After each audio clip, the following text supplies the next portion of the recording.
Recording by Paul Z. The Art. 1. Sun Tzu said, "The art of war is of vital importance to the state." 2. It is a matter of life and death, a road either to safety or to ruin.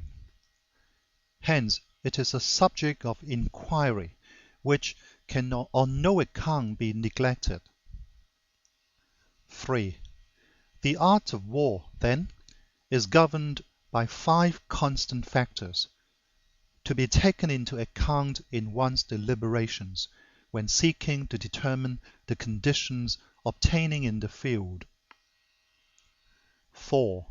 These are the moral law, heaven, earth, the commander, and method and discipline. 5 and 6.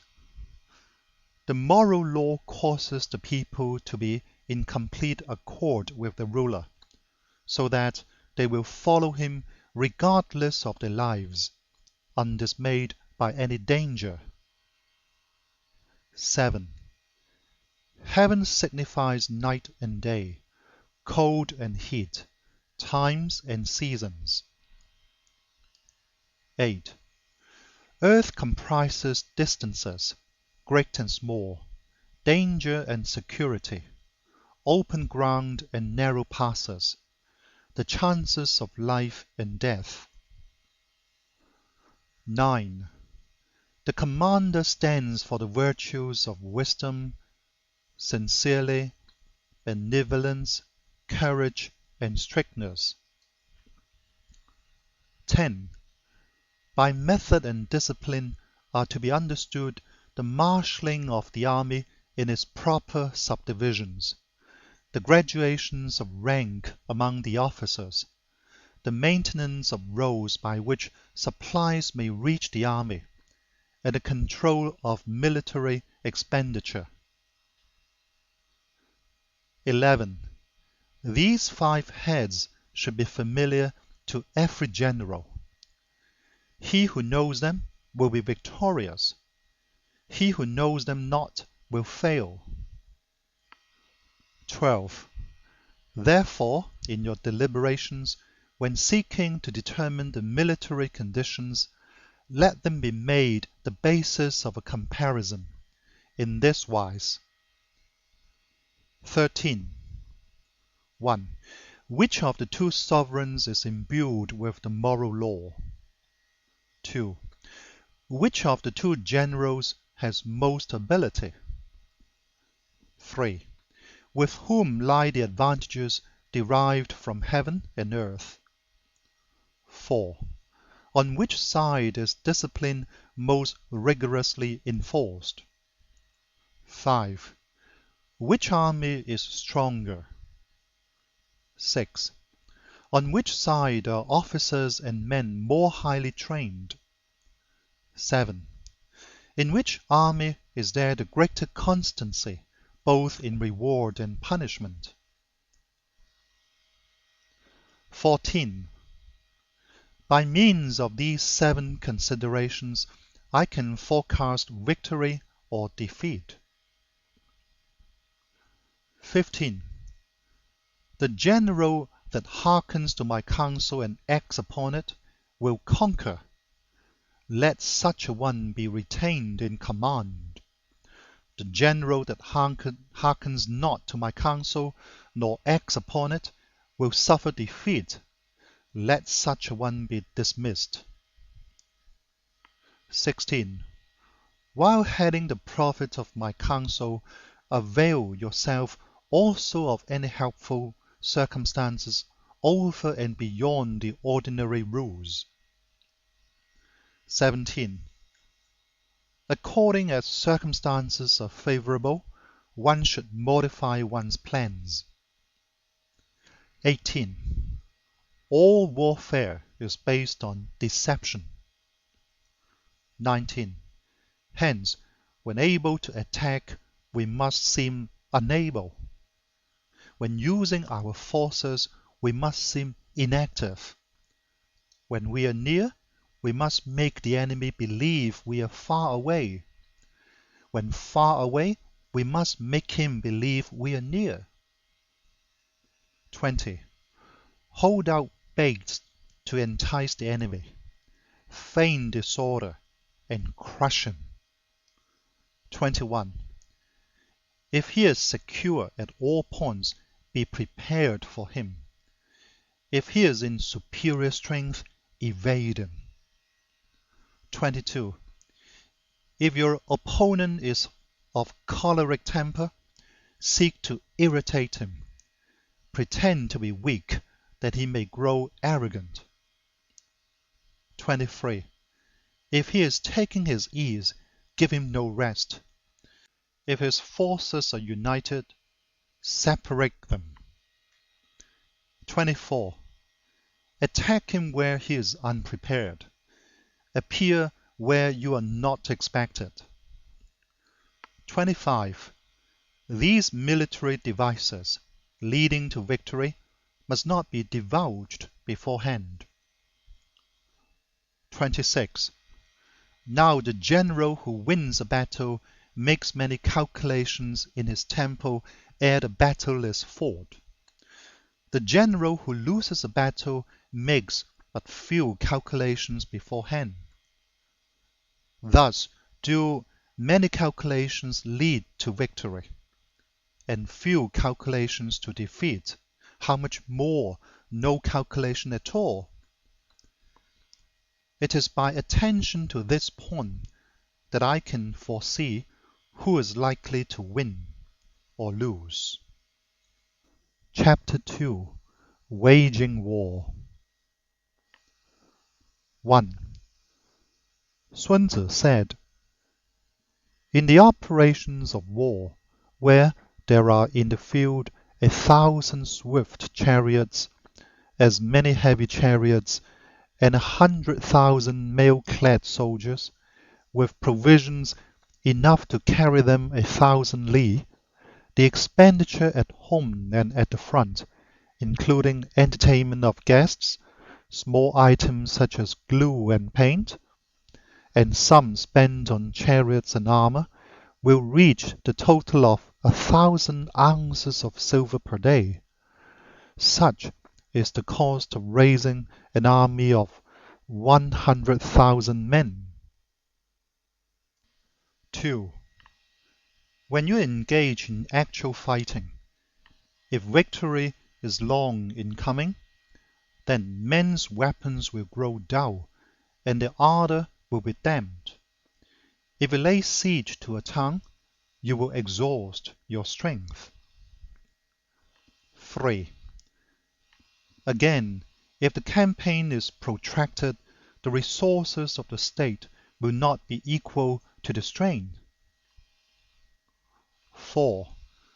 Now, when your weapons are dulled, your ardor damped, your strength exhausted, and your treasure spent, other chieftains will spring up to take advantage of your extremity. Then no man, however wise, will be able to avert the consequences that must ensue. 5. Thus, though we have heard of stupid haste in war, cleverness has never been seen associated with long delays. 6. There is no instance of a country having benefited from prolonged warfare. 7. It is only one who is thoroughly acquainted with the evils of war that can thoroughly understand the profitable way of carrying it on. 8. The skillful soldier does not raise a second levy, neither are his supply wagons loaded more than twice. 9. Bring war material with you from home, but forage on the enemy. Thus the army will have food enough for its needs. 10. Poverty of the state exchequer causes an army to be maintained by contributions from a distance. Contributing to maintain an army at a distance causes the people to be impoverished. 11.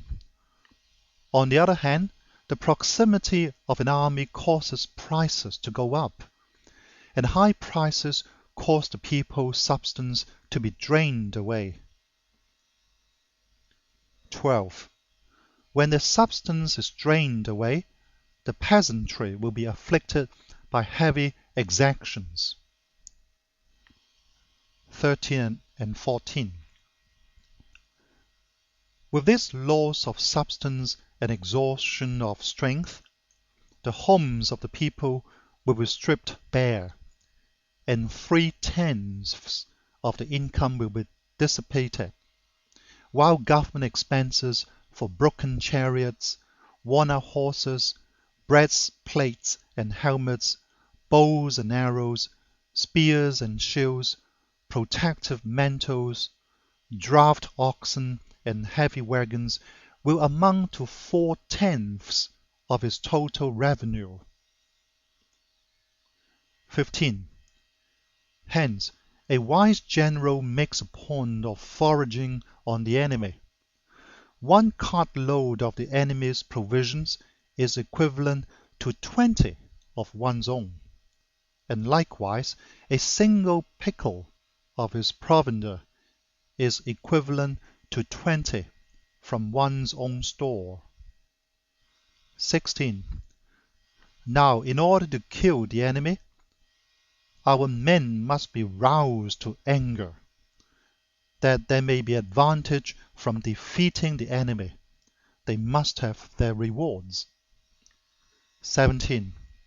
Therefore, in chariot fighting, when 10 or more chariots have been taken, those should be rewarded who took the first. Our own flags should be substituted for those of the enemy, and the chariots mingled and used in conjunction with ours. The captured soldiers should be kindly treated and kept. 18. This is called using the conquered foe to augment one's own strength. 19. In war, then, let your great object be victory, not lengthy campaigns. 20. Thus, it may be known that the leader of armies is the arbiter of the people's fate, the man on whom it depends whether the nation shall be in peace or in peril. Chapter 3. Attack by Stratagem. 1. Sun Tzu said, "In the practical art of war, the best thing of all is to take the enemy's country whole and intact. To shatter and destroy it is not so good. So, too, it is better to recapture an army entire than to destroy it, to capture a regiment, a detachment, or a company entire than to destroy them." 2. Hence, to fight and conquer in all your battles is not supreme excellence. Supreme excellence consists in breaking the enemy's resistance without fighting. 3. Thus, the highest form of generalship is to balk the enemy's plans. The next best is to prevent the junction of the enemy's forces. The next, in order, is to attack the enemy's army in the field. And the worst policy of all is to besiege walled cities. 4. The rule is not to besiege walled cities if it can possibly be avoided. The preparation of mantlets, movable shelters, and various implements of war will take up 3 whole months, and the piling up of mounds over against the walls will take 3 months more. 5. The general, unable to control his irritation, will launch his men to the assault like swarming ants, with the result that 1/3 of his men are slain, while the town still remains untaken. Such are the disastrous effects of a siege. 6. Therefore, the skillful leader subdues the enemy's troops without any fighting. He captures their cities without laying siege to them. He overthrows the kingdom without lengthy operations in the field. 7. With his forces intact, he will dispute the mastery of the empire, and thus, without losing a man, his triumph will be complete. This is the method of attacking by stratagem.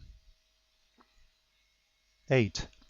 It is the rule in war, if our forces are 10 to the enemy's 1, to surround him; if 5 to 1, to attack him; if twice as numerous, to divide our enemy into 2. 9. If equally matched, we can offer battle; if slightly inferior in numbers, we can avoid the enemy; if quite unequal in every way, we can flee from him. 10. Hence, though an obstinate fight may be made by a small force, in the end it must be captured by the larger force. 11. Now the general is the bulwark of the state. If the bulwark is complete at all points, the state will be strong. If the bulwark is defective, the state will be weak. 12. There are 3 ways in which a ruler can bring misfortune upon his army. 13. 1. By commanding the army to advance or to retreat, being ignorant of the fact that it cannot obey. This is called hobbling the army. 14. 2. By attempting to govern an army in the same way as he administers a kingdom, being ignorant of the conditions which obtain in an army.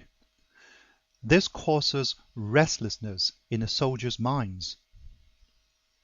15. 3. By employing the officers of his army without discrimination, through ignorance of the military principle of adaptation to circumstances. This shakes the confidence of the soldiers. 16. But when the army is restless and distrustful, trouble is sure to come from the other feudal princes. This is simply bringing anarchy into the army and flinging victory away. 17. Thus, we may know that there are 5 essentials for victory. 1. He will win who knows when to fight and when not to fight. 2. He will win who knows how to handle both superior and inferior forces. 3. He will win whose army is animated by the same spirit throughout all its ranks. 4. He will win who, prepared himself, waits to take the enemy unprepared. 5. He will win who has military capacity and is not interfered with by the sovereign. 18. Hence the saying, if you know the enemy and know yourself, you need not fear the result of 100 battles. If you know yourself but not the enemy, for every victory gained you will also suffer a defeat. If you know neither the enemy nor yourself, you will succumb in every battle. Chapter 4. Tactical Dispositions. 1. Sun Tzu said, the good fighters of old first put themselves beyond the possibility of defeat, and then waited for an opportunity of defeating the enemy. 2. To secure ourselves against defeat lies in our own hands, but the opportunity of defeating the enemy is provided by the enemy himself. 3. Thus, the good fighter is able to secure himself against defeat, but cannot make certain of defeating the enemy. 4. Hence the saying, one may know how to conquer without being able to do it. 5. Security against defeat implies defensive tactics. Ability to defeat the enemy means taking the offensive. 6. Standing on the defensive indicates insufficient strength. Attacking a superabundance of strength. 7. The general who is skilled in defense hides in the most secret recesses of the earth. He who is skilled in attack flashes forth from the topmost heights of heaven. Thus, on the one hand we have ability to protect ourselves, on the other, a victory that is complete. 8. To see victory only when it is within the ken of the common herd is not the acme of excellence. 9. Neither is it the acme of excellence if you fight and conquer and the whole empire says, "Well done." 10. To lift an autumn hair is no sign of great strength. To see the sun and moon is no sign of sharp sight. To hear the noise of thunder is no sign of a quick ear. 11. What the ancients called a clever fighter is one who not only wins, but excels in winning with ease. 12. Hence, his victories bring him neither reputation for wisdom nor credit for courage. 13. He wins his battles by making no mistakes. Making no mistakes is what establishes the certainty of victory, for it means conquering an enemy that is already defeated. 14. Hence, the skillful fighter puts himself into a position which makes defeat impossible, and does not miss the moment for defeating the enemy. 15. Thus, it is that in war the victorious strategist only seeks battle after the victory has been won, whereas he who is destined to defeat first fights and afterwards looks for victory. 16. The consummate leader cultivates the moral law and strictly adheres to method and discipline. Thus, it is in his power to control success. 17. In respect of military method, we have, firstly, measurement, secondly, estimation of quantity, thirdly, calculation, fourthly, balancing of chances, fifthly, victory. 18. Measurement owes its existence to earth, estimation of quantity to measurement, calculation to estimation of quantity, balancing of chances to calculation, and victory to balancing of chances. 19. A victorious army opposed to a routed one is as a pound's weight placed in the scale against a single grain. 20. The onrush of a conquering force is like the bursting of pent-up waters into a chasm 1,000 fathoms deep. Chapter 5. Energy. 1. Sun Tzu said, "The control of a large force is the same principle as the control of a few men. It is merely a question of dividing up their numbers. 2. Fighting with a large army under your command is no wise different from fighting with a small one. It is merely a question of instituting signs and signals. 3. To ensure that your whole host may withstand the brunt of the enemy's attack and remain unshaken. This is effected by maneuvers direct and indirect. 4. That the impact of your army may be like a grindstone dashed against an egg. This is effected by the signs of weak points and strong. 5. In all fighting, the direct method may be used for joining battle, but indirect methods will be needed in order to secure victory. 6. Indirect tactics, efficiently applied, are inexhaustible as heaven and earth, unending as the flow of rivers and streams. Like the sun and moon, they end, but they begin anew. Like the 4 seasons, they pass away to return once more. 7.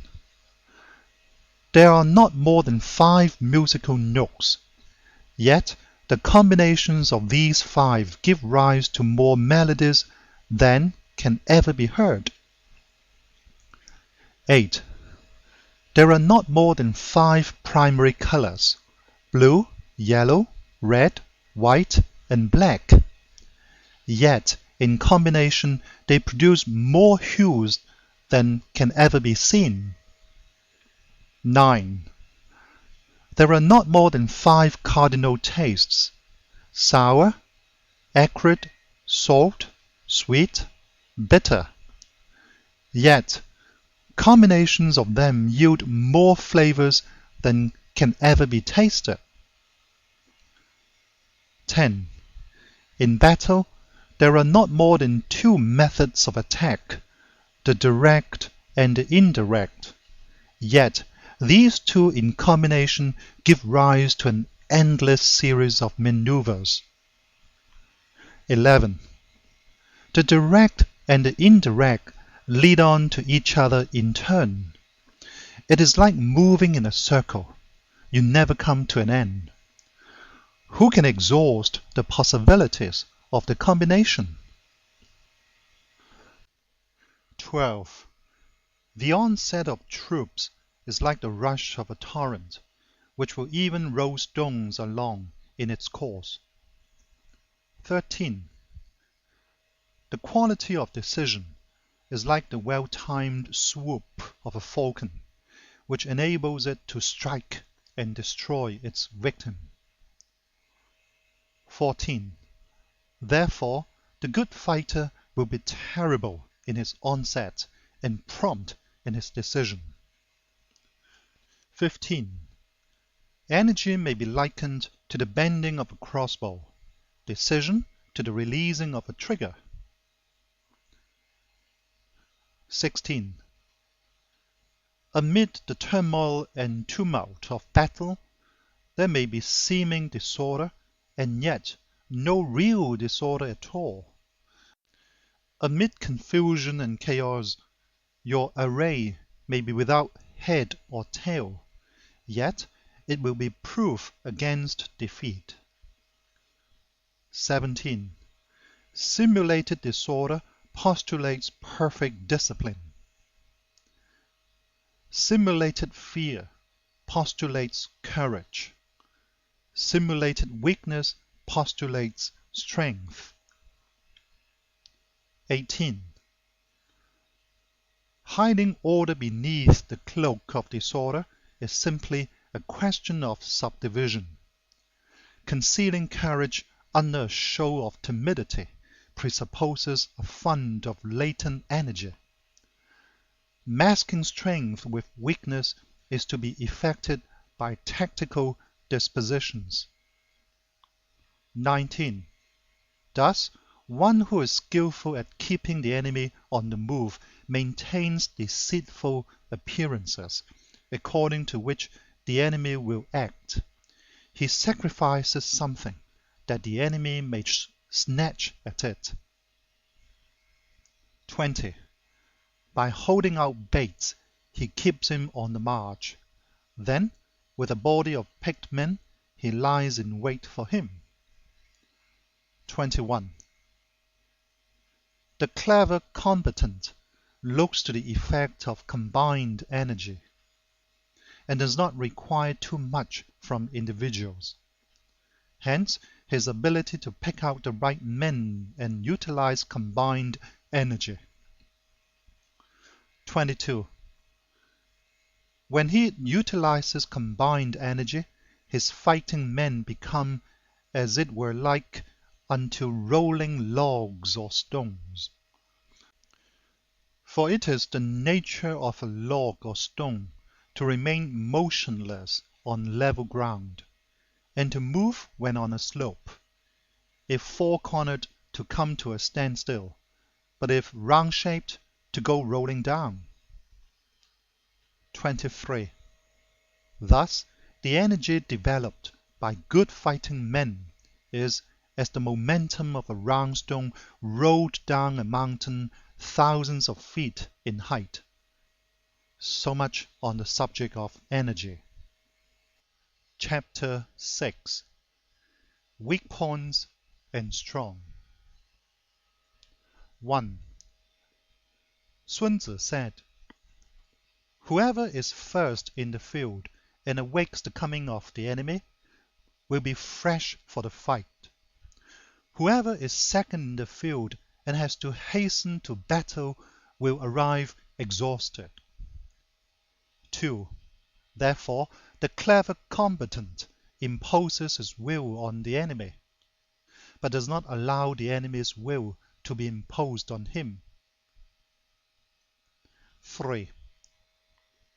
By holding out advantages to him, he can cause the enemy to approach of his own accord, or by inflicting damage, he can make it impossible for the enemy to draw near.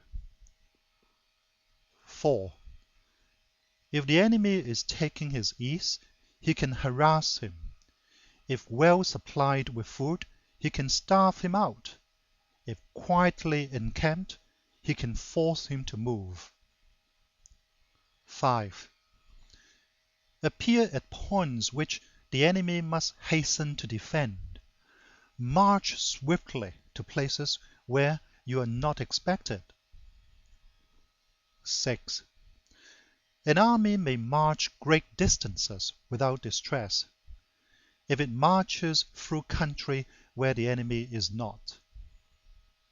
7. You can be sure of succeeding in your attacks if you only attack places which are undefended. You can ensure the safety of your defense if you only hold positions that cannot be attacked. 8. Hence, that general is skillful in attack whose opponent does not know what to defend, and he is skillful in defense whose opponent does not know what to attack. 9. O divine art of subtlety and secrecy! Through you we learn to be invisible, through you inaudible, and hence we can hold the enemy's fate in our hands. 10.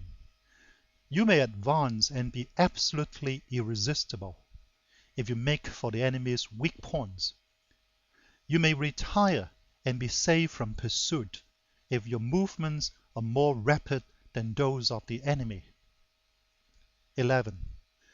If we wish to fight, the enemy can be forced to an engagement even though he be sheltered behind a high rampart and a deep ditch.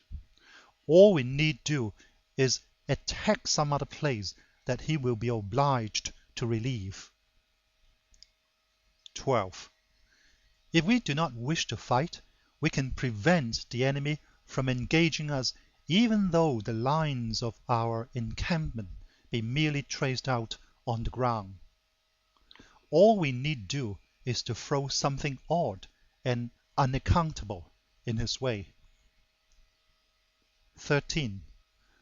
By discovering the enemy's dispositions and remaining invisible ourselves, we can keep our forces concentrated, while the enemy's must be divided. 14.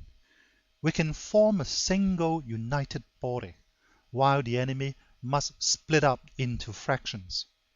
Hence, there will be a whole pitted against separate parts of a whole, which means that we shall be many to the enemy's few.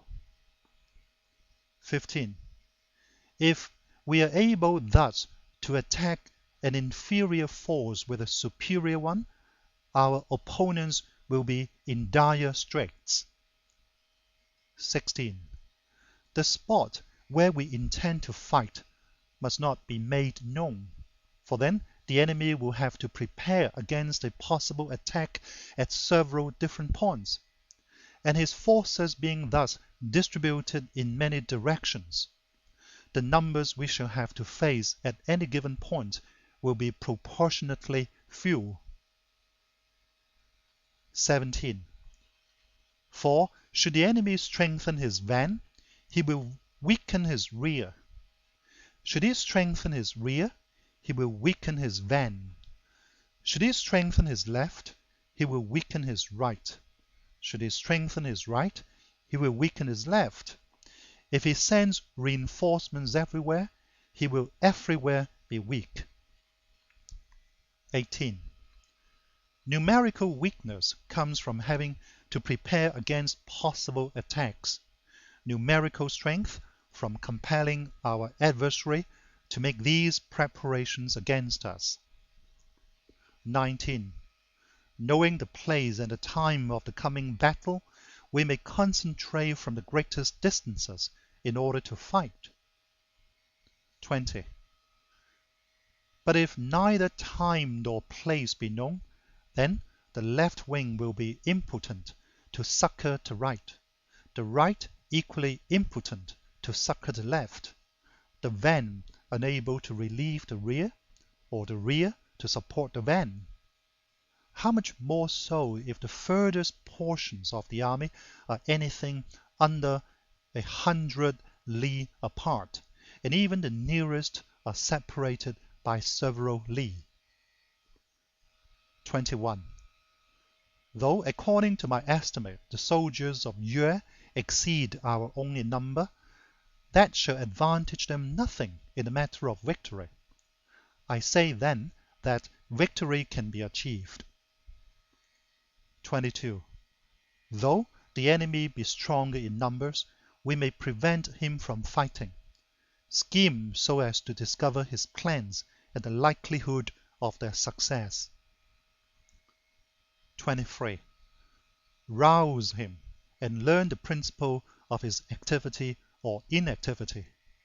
Force him to reveal himself so as to find out his vulnerable spots.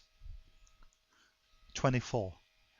Carefully compare the opposing army with your own, so that you may know where strength is superabundant and where it is deficient. 25.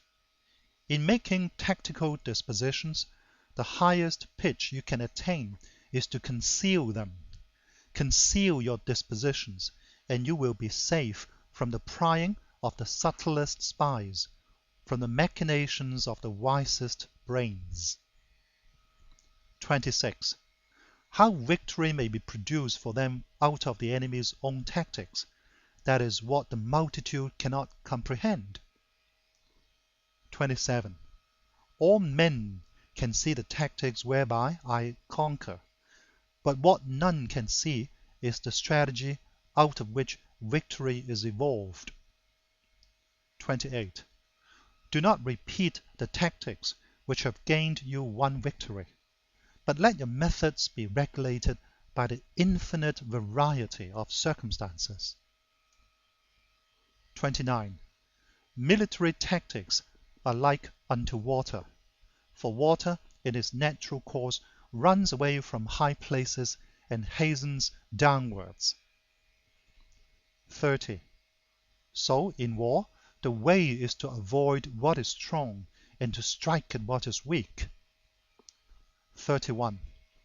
Water shapes its course according to the nature of the ground over which it flows. The soldier works out his victory in relation to the foe whom he is facing. 32. Therefore, just as water retains no constant shape, so in warfare there are no constant conditions. 33. He who can modify his tactics in relation to his opponent and thereby succeed in winning may be called a heaven-born captain. 34.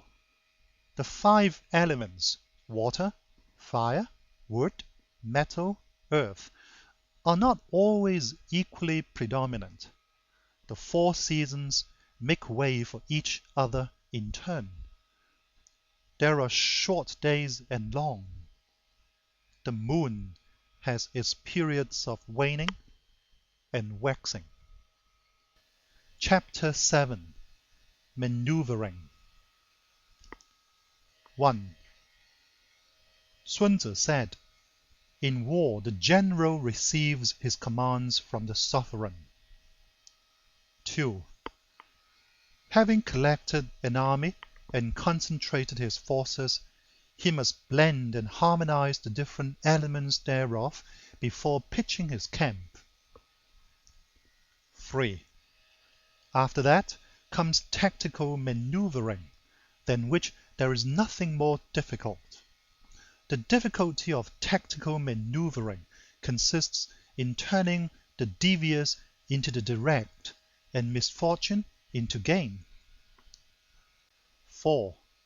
Thus, to take a long and circuitous route, after enticing the enemy out of the way, and though starting after him, to strive to reach the goal before him, shows knowledge of the artifice of deviation. 5. Maneuvering with an army is advantageous, with an undisciplined multitude most dangerous. 6. If you set a fully equipped army in march in order to snatch an advantage, the chances are that you will be too late. On the other hand, to detach a flying column for the purpose involves the sacrifice of its baggage and stores. 7. Thus, if you order your men to roll up their buff coats and make forced marches without halting day or night, covering double the usual distance at a stretch, doing 100 li in order to wrest an advantage, the leaders of all your 3 divisions will fall into the hands of the enemy. 8. The stronger men will be in front, the jaded ones will fall behind, and on this plan only 1/10 of your army will reach its destination. 9. If you march 50 li in order to outmaneuver the enemy, you will lose the leader of your first division, and only half your force will reach the goal. 10. If you march 30 li with the same object, 2/3 of your army will arrive. 11. We may take it, then, that an army without its baggage train is lost. Without provisions, it is lost. Without basis of supply, it is lost. 12. We cannot enter into alliances until we are acquainted with the designs of our neighbors. 13. We are not fit to lead an army on the march unless we are familiar with the face of the country, its mountains and forests, its pitfalls and precipices, its marshes and swamps. 14. We shall be unable to turn natural advantage to account unless we make use of local guides. 15. In war, practice dissimulation, and you will succeed. 16. Whether to concentrate or to divide your troops must be decided by circumstances. 17. Let your rapidity be that of the wind, your compactness that of the forest. 18. In raiding and plundering, be like fire, is immovability like a mountain. 19. Let your plans be dark and impenetrable as night, and when you move, fall like a thunderbolt. 20. When you plunder a countryside, let the spoil be divided amongst your men. When you capture new territory, cut it up into allotments for the benefit of the soldiery. 21. Ponder and deliberate before you make a move. 22. He will conquer who has learned the artifice of deviation. Such is the art of maneuvering. 23. The Book of Army Management says, on the field of battle, the spoken word does not carry far enough. Hence, the institution of gongs and drums. Nor can ordinary objects be seen clearly enough. Hence, the institution of banners and flags. 24. Gongs and drums, banners and flags are means whereby the ears and eyes of the host may be focused on one particular point. 25. The host, thus forming a single united body, is it impossible either for the brave to advance alone, or for the cowardly to retreat alone? This is the art of handling large masses of men. 26. In night fighting, then, make much use of signal fires and drums, and in fighting by day, of flags and banners, as a means of influencing the ears and eyes of your army. 27. A whole army may be robbed of its spirit. A commander-in-chief may be robbed of his presence of mind. 28. Now, a soldier's spirit is keenest in the morning. By noonday it has begun to flag, and in the evening his mind is bent only on returning to camp. 29. A clever general, therefore, avoids an army when its spirit is keen, but attacks it when it is sluggish and inclined to return. This is the art of studying moods. 30. Disciplined and calm, to await the appearance of disorder and hubbub amongst the enemy. This is the art of retaining self-possession. 31. To be near the goal while the enemy is still far from it, to wait at ease while the enemy is toiling and struggling, to be well fed while the enemy is famished, this is the art of husbanding one's strength. 32.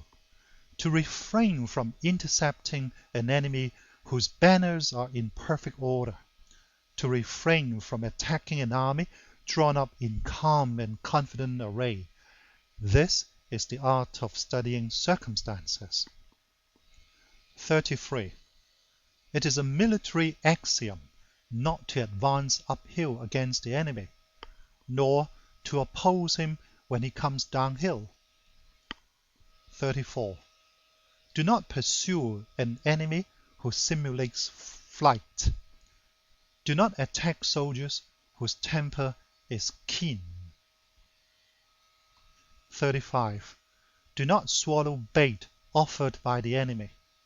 Do not interfere with an army that is returning home. 36. When you surround an army, leave an outlet free. Do not press a desperate foe too hard. 37. Such is the art of warfare. Chapter 8. Variation in Tactics. 1. Sun Tzu said, "In war, the general receives his commands from the sovereign, collects his army, and concentrates his forces." 2. When in difficult country, do not encamp. In country where high roads intersect, join hands with your allies. Do not linger in dangerously isolated positions. In hemmed-in situations, you must resort to stratagem. In desperate position, you must fight. 3. There are roads which must not be followed, armies which must be not attacked, towns which must not be besieged, positions which must not be contested, commands of the sovereign which must not be obeyed. 4. The general who thoroughly understands the advantages that accompany variation of tactics knows how to handle his troops. 5. The general who does not understand these may be well acquainted with the configuration of the country, yet he will not be able to turn his knowledge to practical account. 6. So the student of war who is unversed in the art of war, of varying his plans, even though he be acquainted with the 5 advantages, will fail to make the best use of his men. 7. Hence, in a wise leader's plans, considerations of advantage and of disadvantage will be blended together. 8. If our expectation of advantage be tempered in this way, we may succeed in accomplishing the essential part of our schemes. 9. If, on the other hand, in the midst of difficulties we are always ready to seize an advantage, we may extricate ourselves from misfortune. 10. Reduce the hostile chiefs by inflicting damage on them, and make trouble for them, and keep them constantly engaged. Hold out specious allurements, and make them rush to any given point. 11. The art of war teaches us to rely not on the likelihood of the enemy's not coming, but on our own readiness to receive him, not on the chance of his not attacking, but rather on the fact that we have made our position unassailable. 12.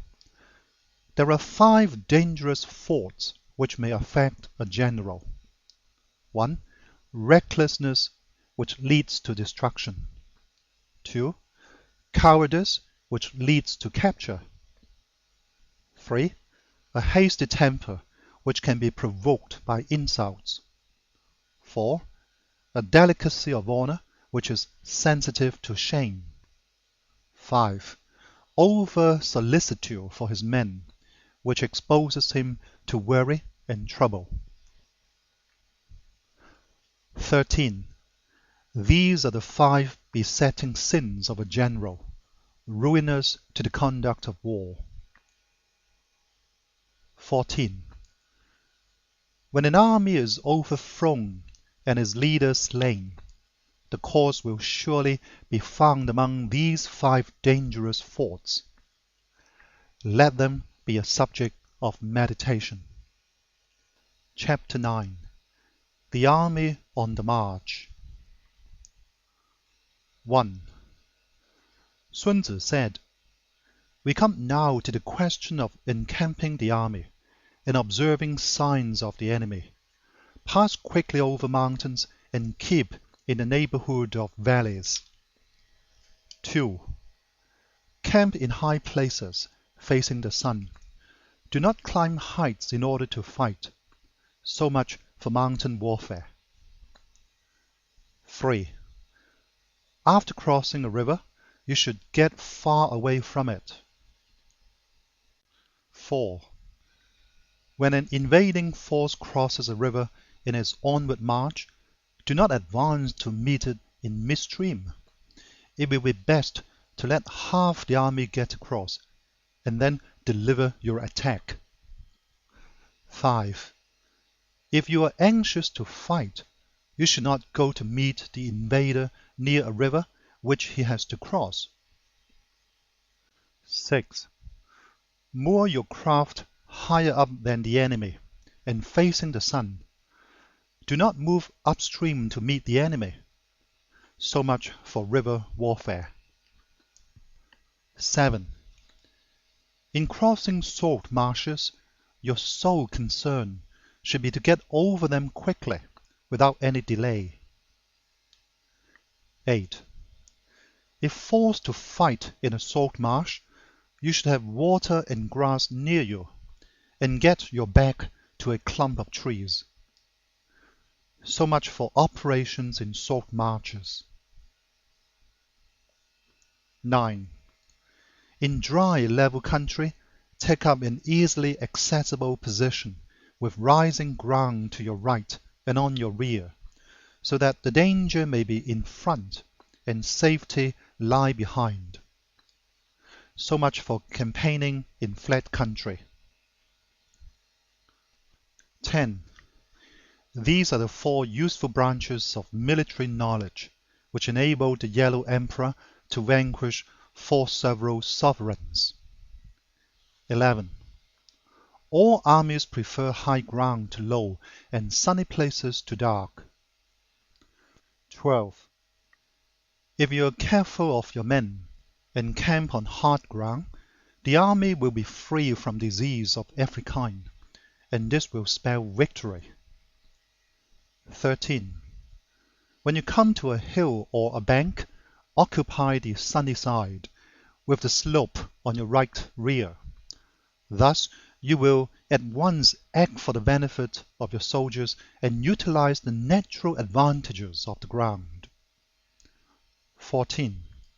When, in consequence of heavy rains up country, a river which you wish to ford is swollen and flecked with foam, you must wait until it subsides. 15. Country in which there are precipitous cliffs with torrents running between, deep natural hollows, confined places, tangled thickets, quagmires, and crevasses, should be left with all possible speed and not approached. 16. While we keep away from such places, we should get the enemy to approach them. While we face them, we should let the enemy have them on his rear. 17. If, in the neighborhood of your camp, there should be any hilly country, ponds surrounded by aquatic grass, hollow basins filled with reeds, or woods with thick undergrowth, they must be carefully rooted out and searched, for these are places where men in ambush or insidious spies are likely to be lurking. 18. When the enemy is close at hand and remains quiet, he is relying on the natural strength of his position. 19. When he keeps aloof and tries to provoke a battle, he is anxious for the other side to advance. 20. If his place of encampment is easy of access, he is tendering a bait. 21. Movement amongst the trees of a forest shows that the enemy is advancing. The appearance of a number of screens in the midst of thick grass means that the enemy wants to make us suspicious. 22. The rising of birds in the flight is the sign of an ambuscade. Startled beasts indicate that a sudden attack is coming. 23. When there is dust rising in a high column, it is the sign of chariots advancing. When the dust is low, but spread over a wide area, it betokens the approach of infantry. When it branches out in different directions, it shows that parties have been sent to collect firewood. A few clouds of dust moving to and fro signify that the army is encamping. 24. Humble words and increased preparations are signs that the enemy is about to advance. Violent language and driving forward as if to the attack are signs that he will retreat. 25. When the light chariots come out first and take up a position on the wings, it is a sign that the enemy is forming for battle. 26. Peace proposals unaccompanied by a sworn covenant indicate a plot. 27. When there is much running about and the soldiers fall into rank, it means that the critical moment has come. 28. When some are seen advancing and some retreating, it is a lure. 29. When the soldiers stand leaning on their spears, they are faint from want of food. 30. If those who are sent to draw water begin by drinking themselves, the army is suffering from thirst. 31. If the enemy sees an advantage to be gained and makes no effort to secure it, the soldiers are exhausted. 32. If birds gather on any spot, it is unoccupied. Clamor by night betokens nervousness. 33. If there is disturbance in the camp, the general's authority is weak. If the banners and flags are shifted about, sedition is afoot. If the officers are angry, it means that the men are weary. 34. When an army feeds its horses with grain and kills its cattle for food, and when the men do not hang the cooking pots over the campfires, showing that they will not return to their tents, you may know that they are determined to fight to the death. 35. The sight of men whispering together in small knots or speaking in subdued tones points to disaffection amongst the rank and file. 36. Too frequent rewards signify that the enemy is at the end of his resources. Too many punishments betray a condition of dire distress. 37. To begin by bluster, but afterwards to take fright at the enemy's numbers, shows a supreme lack of intelligence. 38. When envoys are sent with compliments in their mouths, it is a sign that the enemy wishes for a truce. 39. If the enemy's troops march up angrily and remain facing ours for a long time without either joining battle or taking themselves off again, the situation is one that demands great vigilance and circumspection. 40. If our troops are no more in number than the enemy, that is amply sufficient. It only means that no direct attack can be made. What we can do is simply to concentrate all our available strength, keep a close watch on the enemy, and obtain reinforcements. 41. He who exercises no forethought, but makes light of his opponents, is sure to be captured by them. 42. If soldiers are punished before they have grown attached to you, they will not prove submissive, and unless submissive, then will be practically useless. If when the soldiers have become attached to you, punishments are not enforced, they will still be useless. 43. Therefore, soldiers must be treated in the first instance with humanity, but kept under control by means of iron discipline. This is a certain road to victory. 44. If in training soldiers commands are habitually enforced, the army will be well disciplined. If not, its discipline will be bad. 45. If a general shows confidence in his men, but always insists on his orders being obeyed, the gain will be mutual. Chapter 10. 1. Sun Tzu said, "We may distinguish 6 kinds of terrain, to wit, 1. Accessible ground, 2. Entangling ground, 3. Temporizing ground, 4. Narrow passes, 5. Precipitous heights, 6. Positions at a great distance from the enemy." 2. Ground which can be freely traversed by both sides is called accessible. 3. With regard to ground of this nature, be before the enemy in occupying the raised and sunny spots, and carefully guard your line of supplies. Then you will be able to fight with advantage. 4. Ground which can be abandoned but is hard to reoccupy is called entangling. 5. From a position of this sort, if the enemy is unprepared, you may sally forth and defeat him.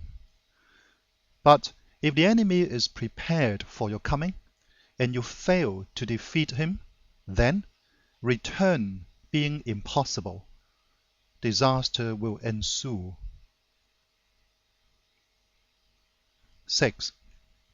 When the position is such that neither side will gain by making the first move, it is called temporizing ground. 7. In a position of this sort, even though the enemy should offer us an attractive bait, it will be advisable not to stir forth, but rather to retreat, thus enticing the enemy in his turn. Then, when part of his army has come out, we may deliver our attack with advantage. 8. With regard to narrow passes, if you can occupy them first, let them be strongly garrisoned, and await the advent of the enemy. 9. Should the army forestall you in occupying a pass, do not go after him if the pass is fully garrisoned, but only if it is weakly garrisoned. 10. With regard to precipitous heights, if you are beforehand with your adversary, you should occupy the raised and sunny spots, and there wait for him to come up. 11. If the enemy has occupied them before you, do not follow him, but retreat and try to entice him away. 12. If you are situated at a great distance from the enemy, and the strength of the 2 armies is equal, it is not easy to provoke a battle, and fighting will be to your disadvantage. 13. These 6 are the principles connected with earth. The general who has attained a responsible post must be careful to study them. 14. Now an army is exposed to 6 several calamities, not arising from natural causes, but from faults for which the general is responsible. These are 1. Flight, 2. Insubordination, 3. Collapse, 4. Ruin, 5. Disorganization, 6. Rout. 15. Other conditions being equal, if one force is hurled against another 10 times its size, the result will be the flight of the former. 16. When the common soldiers are too strong and their officers too weak, the result is insubordination. When the officers are too strong and the common soldiers too weak, the result is collapse. 17. When the higher officers are angry and insubordinate, and on meeting the enemy give battle on their own account from a feeling of resentment, before the commander-in-chief can tell whether or not he is in a position to fight, the result is ruin. 18. When the general is weak and without authority, when his orders are not clear and distinct, when there are no fixed duties assigned to officers and men, and the ranks are formed in a slovenly, haphazard manner, the result is utter disorganization. 19. When a general, unable to estimate the enemy's strength, allows an inferior force to engage a larger one, or hurls a weak detachment against a powerful one, and neglects to place picked soldiers in the front rank, the result must be rout. 20. These are 6 ways of courting defeat, which must be carefully noted by the general who has attained the responsible post. 21. The natural formation of the country is the soldier's best ally, but the power of estimating the adversary, of controlling the forces of victory, and of shrewdly calculating difficulties, dangers, and distances constitutes the test of a great general. 22. He who knows these things, and in fighting puts his knowledge into practice, will win his battles. He who knows them not, nor practices them, will surely be defeated. 23. If fighting is sure to result in victory, then you must fight, even though the ruler forbid it. If fighting will not result in victory, then you must not fight, even at the ruler's bidding. 24.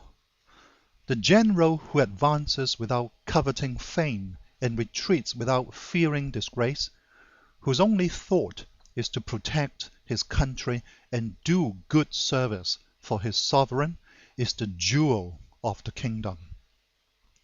25. Regard your soldiers as your children, and they will follow you into the deepest valleys.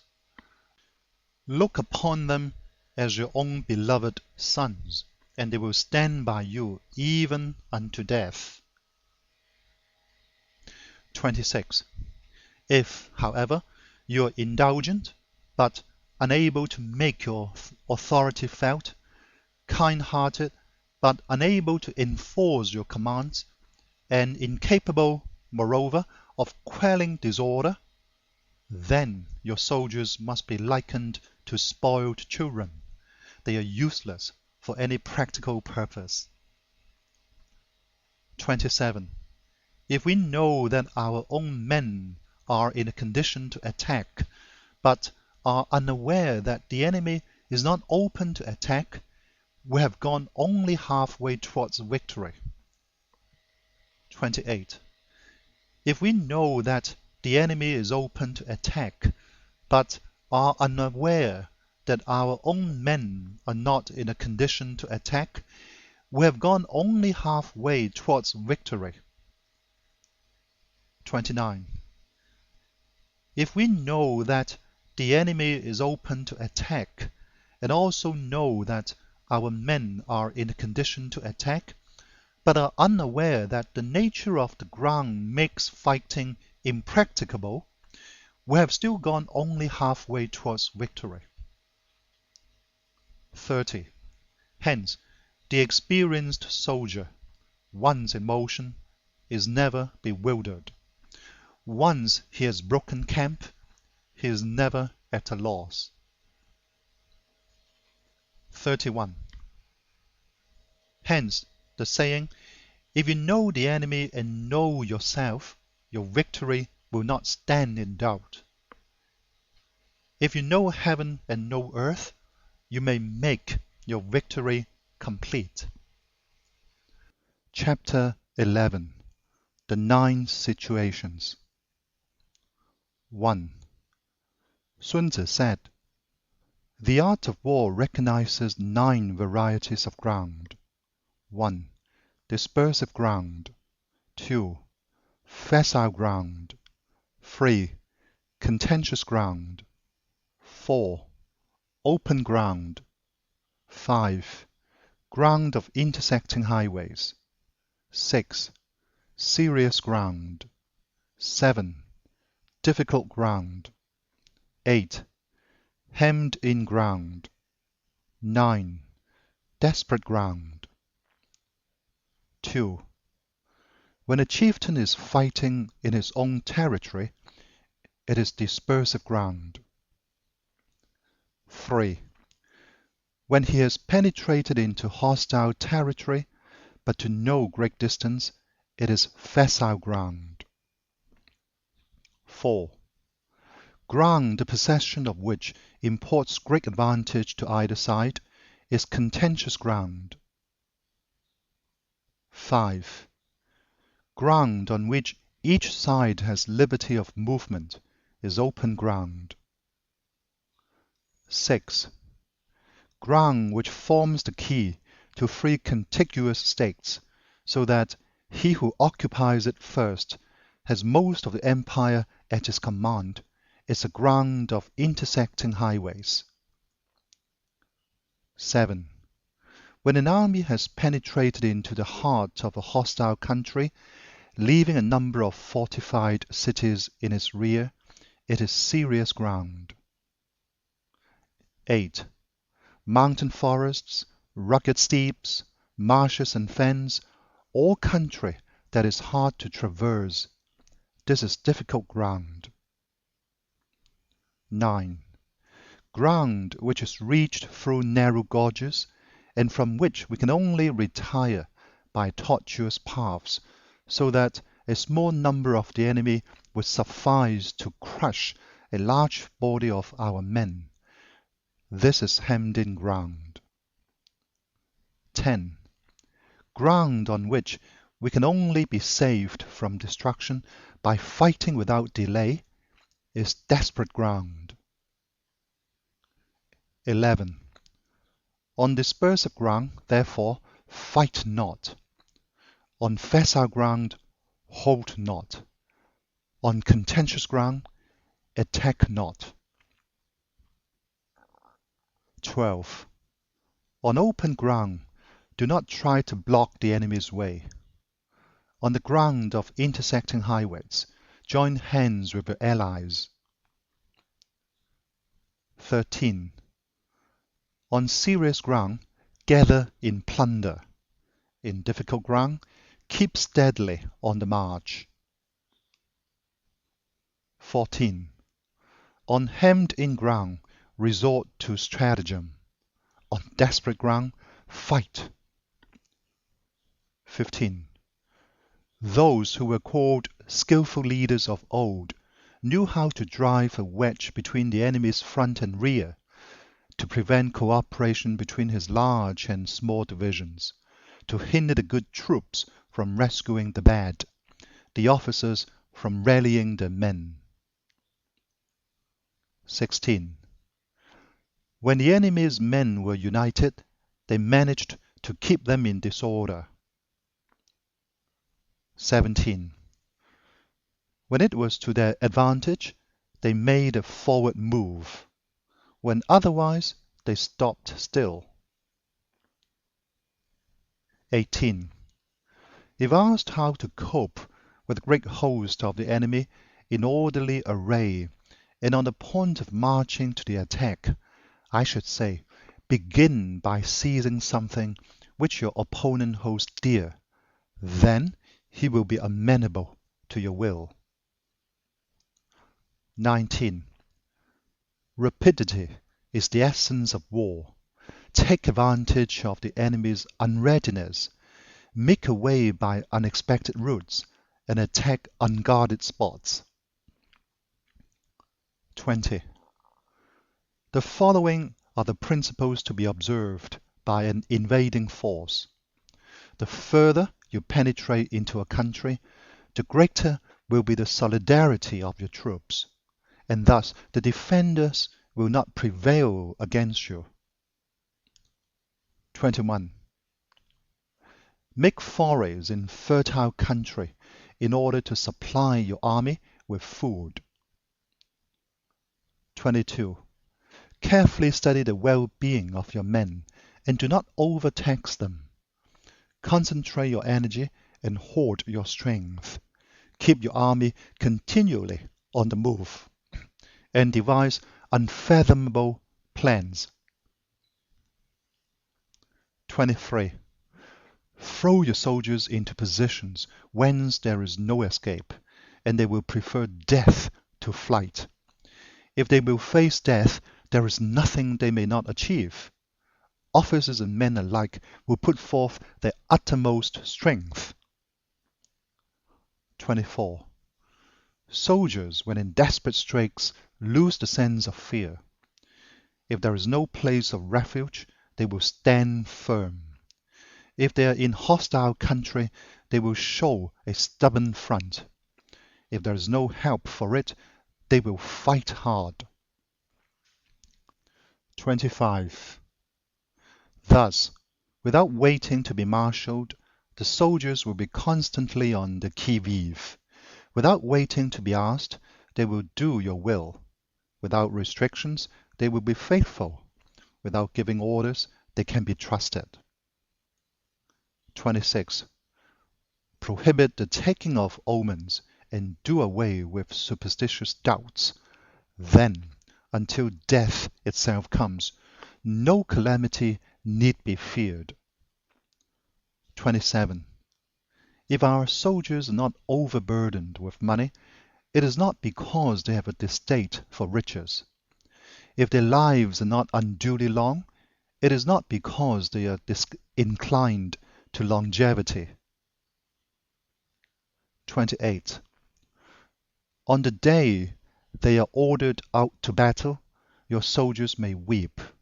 Those sitting up bedewing the garments, and those lying down, letting the tears run down their cheeks.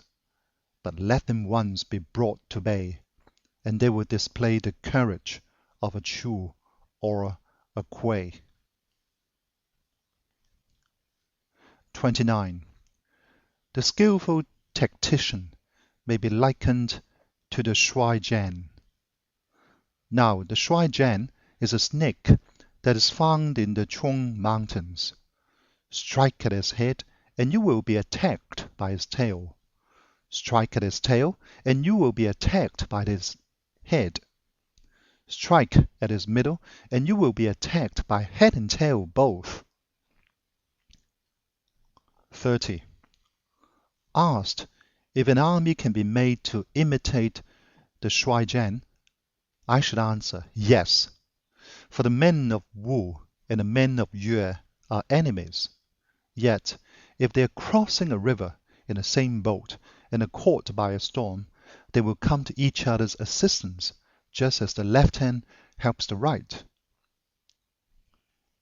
31. Hence, it is not enough to put one's trust in the tethering of horses and the burying of chariot wheels in the ground. 32.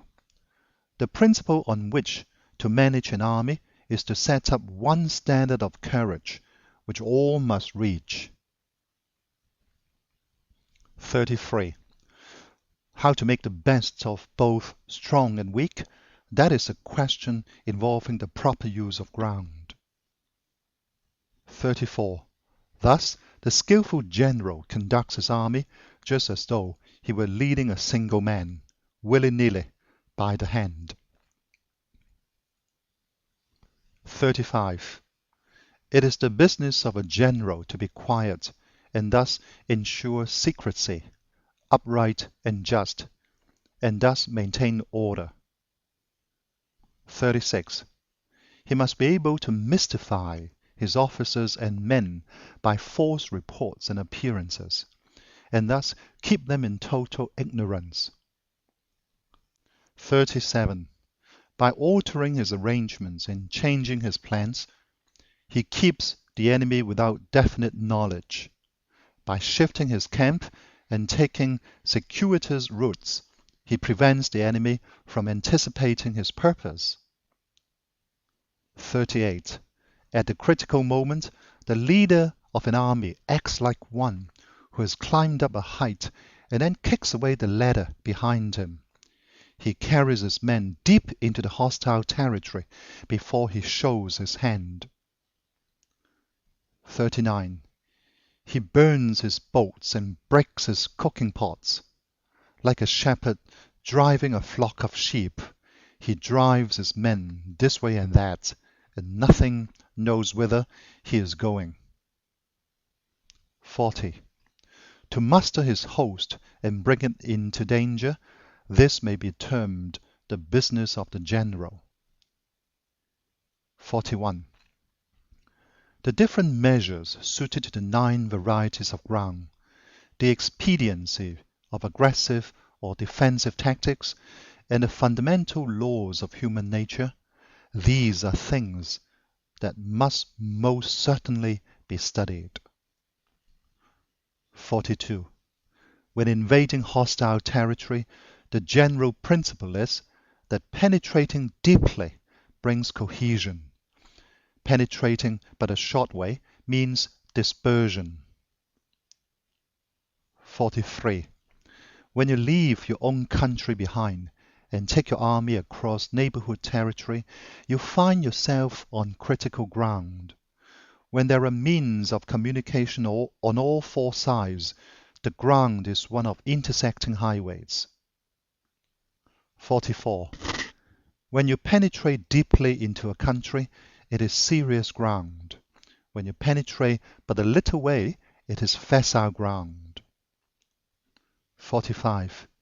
When you have the enemy's strongholds on your rear and narrow passes in front, it is hemmed-in ground.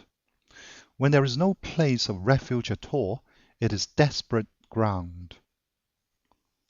46. Therefore, on dispersive ground, I would inspire my men with unity of purpose. On facile ground, I would see that there is close connection between all parts of my army. 47. On contentious ground, I would hurry up my rear. 48. On open ground, I would keep a vigilant eye on my defenses. On ground of intersecting highways, I would consolidate my alliances. 49. On serious ground, I would try to ensure a continuous stream of supplies. On difficult ground, I would keep pushing on along the road. 50. On hemmed-in ground, I would block any way of retreat. On desperate ground, I would proclaim to my soldiers the hopelessness of saving their lives. 51. For it is the soldier's disposition to offer an obstinate resistance when surrounded, to fight hard when he cannot help himself, and to obey promptly when he has fallen into danger. 52. We cannot enter into alliance with neighboring princes until we are acquainted with their designs. We are not fit to lead an army on the march unless we are familiar with the face of the country, its mountains and forests, its pitfalls and precipices, its marshes and swamps. we shall be unable to turn natural advantages to account unless we make use of local guides. 53. To be ignored of any one of the following 4 or 5 principles does not befit a warlike prince. 54. When a warlike prince attacks a powerful state, his generalship shows itself in preventing the concentration of the enemy's forces. He overawes his opponents, and the allies are prevented from joining against him. 55. Hence, he does not strive to ally himself with all and sundry, nor does he foster the power of other states. He carries out his own secret designs, keeping his antagonists in awe. Thus, he is able to capture their cities and overthrow their kingdoms. 56. Bestow rewards without regard to rule. Issue orders without regard to previous arrangements, and you will be able to handle a whole army as though you had to do with but a single man. 57. Confront your soldiers with the deed itself. Never let them know your design. When the outlook is bright, bring it before their eyes, but tell them nothing when the situation is gloomy. 58. Place your army in deadly peril, and it will survive. Plunge it into desperate straits, and it will come off in safety. 59. For it is precisely when a force has fallen into harm's way that is capable of striking a blow for victory. 60.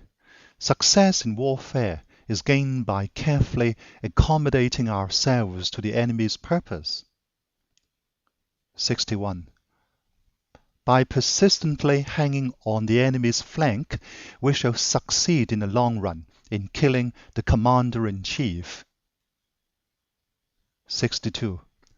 This is called ability to accomplish a thing by sheer cunning. 63. On the day that you take up your command, block the front passes, destroy the official tallies, and stop the passage of all emissaries. 64. Be stern in the council chamber, so that you may control the situation. 65. If the enemy leaves a door open, you must rush in. 66. Forestall your opponent by seizing what he holds dear, and subtly contrive to time his arrival on the ground. 67. Walk in the path defined by rule, and accommodate yourself to the enemy until you can fight a decisive battle. 68. At first, then, exhibit the coyness of a maiden until the enemy gives you an opening. Afterwards, emulate the rapidity of a running hare, and it will be too late for the enemy to oppose you. Chapter 12. The Attack by Fire. 1. Sun Tzu said, "There are 5 ways of attacking with fire. The first is to burn soldiers in the camp. The second is to burn stores. The third is to burn baggage trains. The fourth is to burn arsenals and magazines. The fifth is to hurl dropping fire amongst the enemy." 2. In order to carry out an attack, we must have means available. The material for raising fire should always be kept in readiness. 3. There is a proper season for making attacks with fire, and special days for starting a conflagration. 4. The proper season is when the weather is very dry. The special days are those when the moon is in the constellations of the sieve, the war, the wing, or the crossbar, for these four are all days of rising wind. 5. In attacking with fire, one should be prepared to meet 5 possible developments. 6. 1. When fire breaks out inside to enemy's camp, respond at once with an attack from without.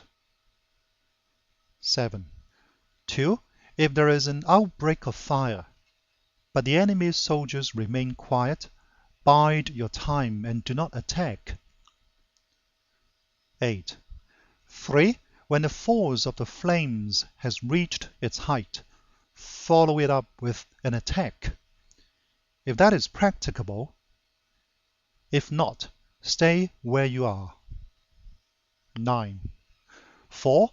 If it is possible to make an assault with fire from without, do not wait for it to break out within, but deliver your attack at a favorable moment. 10. 5. When you start a fire, be to windward of it. Do not attack from the leeward. 11. A wind that rises in the daytime lasts long, but a night breeze soon falls.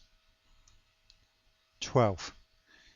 In every army, the 5 developments connected with fire must be known, the movements of the stars calculated, and a watch kept for the proper days.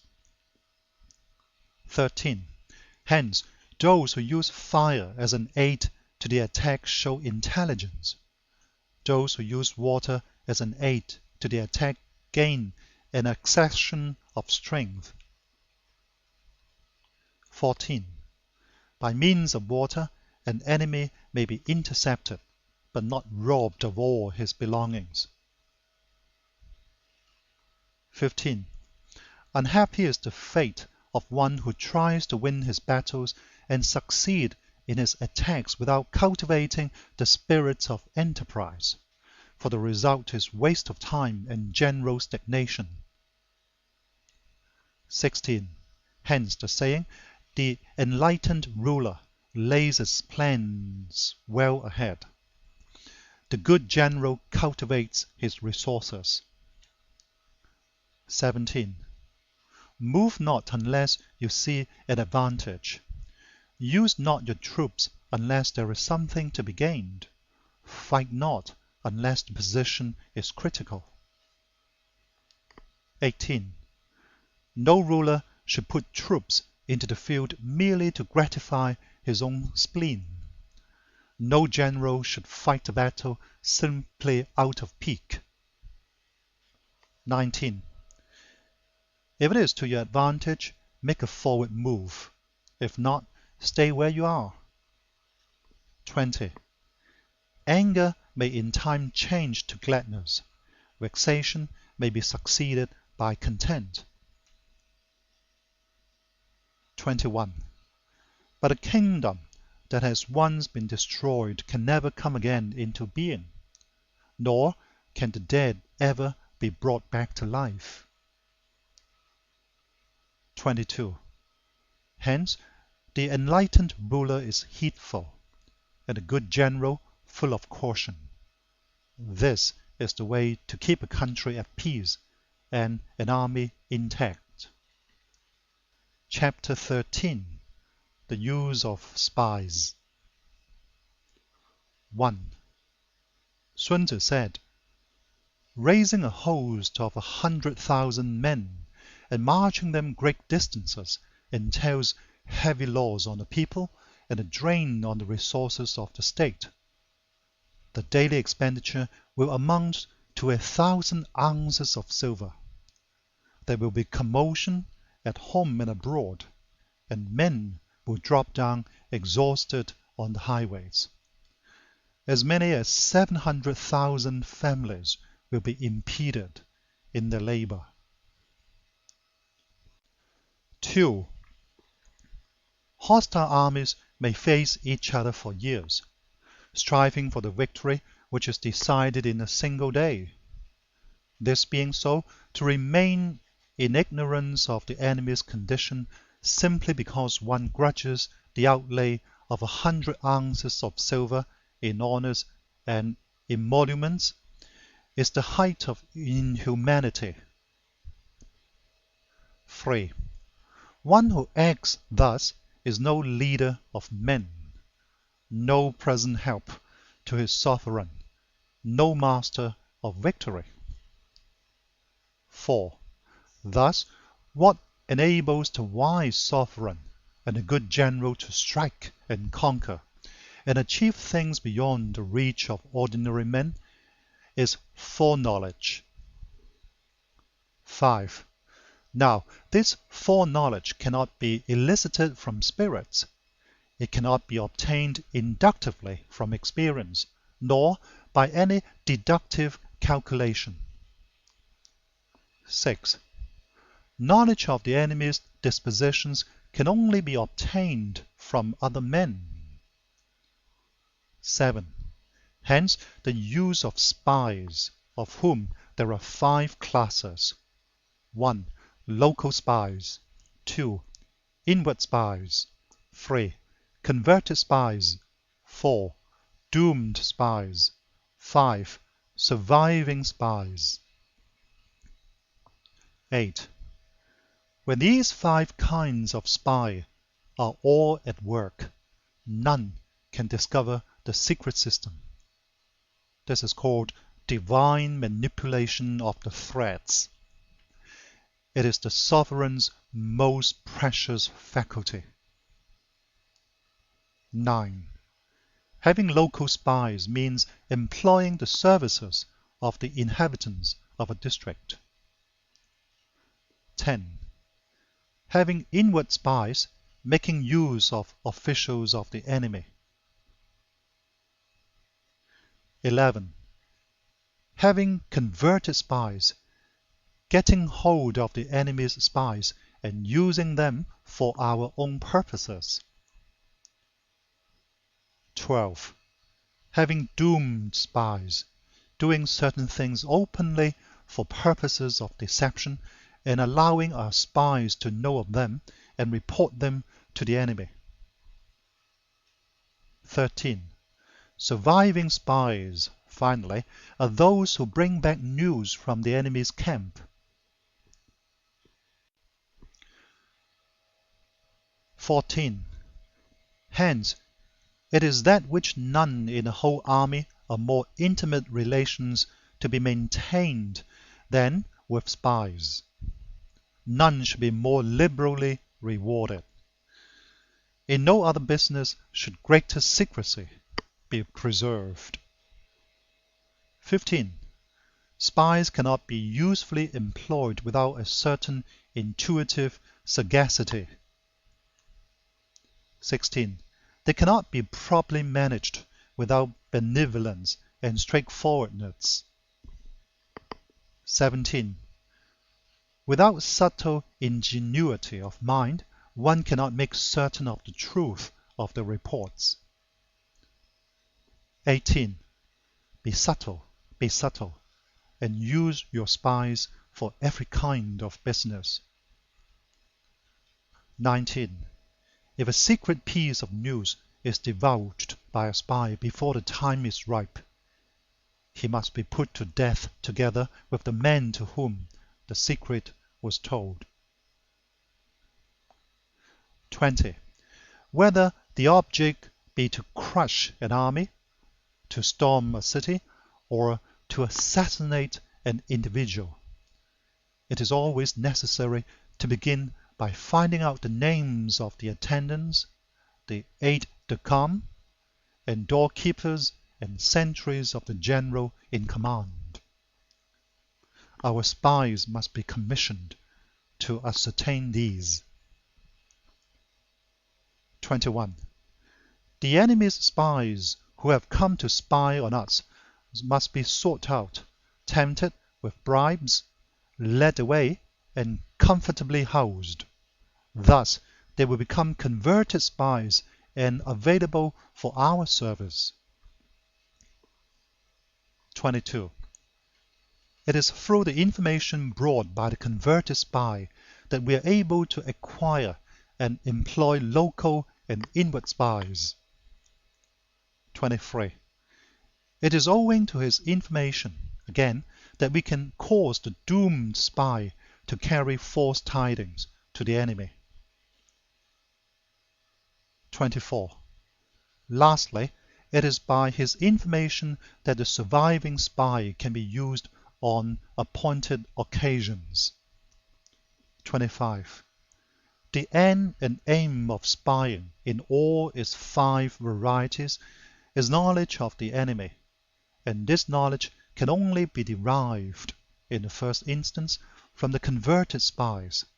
Hence, it is essential that the converted spy be treated with the utmost liberality. 26. Of old, the rise of the Yin dynasty was due to Yi Qi, who had served under the Shuai. Likewise, the rise of the Zhao dynasty was due to Lu Ya, who had served under the Yin. 27. Hence, it is only the enlightened ruler and the wise general who will use the highest influence of the army for purposes of spying, and thereby they achieve great results. Spies are a most important element in war, because on them depends an army's ability to move. End of chapter 13. End of The Art of War by Sun Tzu.